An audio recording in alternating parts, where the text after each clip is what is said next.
Bhuvanagiri parliament constituencies Chamala Kiran Kumar Reddy Congress నుంచి పోటీ చేస్తున్నారు. భారతీయ జనతా పార్టీ నుంచి బూర నర్సయ్య గౌడ్ పోటీ చేస్తున్నారు. అండ్ బీఆర్ఎస్ నుంచి క్యామా మల్లేష్ పోటీ చేస్తున్నారు. టోటల్ ఓటర్స్ వచ్చి 16,28,033 మంది ఉన్నారు. ఇక్కడ బీజేపీ అనేది ఇంతకు ముందు రేస్ లో లేదు. వాళ్ళు బీజేపీ పార్టీ అక్కడ భువనగిరిలో ఎస్టాబ్లిష్ అవ్వడం ఈయన మారిన తర్వాతనే భువనగిరిలో బీజేపీ ఎస్టాబ్లిష్ అయ్యింది.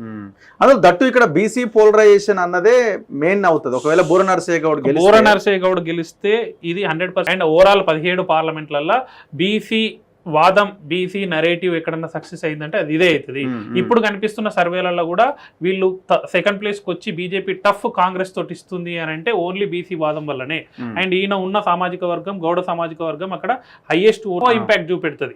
వీళ్ళు ఆ ఊర్లలోకి వెళ్ళి ఎక్కువ ప్రభావితం చేసే ఉంటది. ఇలా ఇబ్రహీంపట్నం ఉంది, ఆల్మోస్ట్ హైదరాబాద్ లో ఉన్నట్టే 70%. సో ఇది టఫ్ ఉంటది రెండింటి మధ్యలో, బీజేపీ కాంగ్రెస్. బీఆర్ఎస్ అయితే ఇక్కడ వెళ్ళిపోయింది.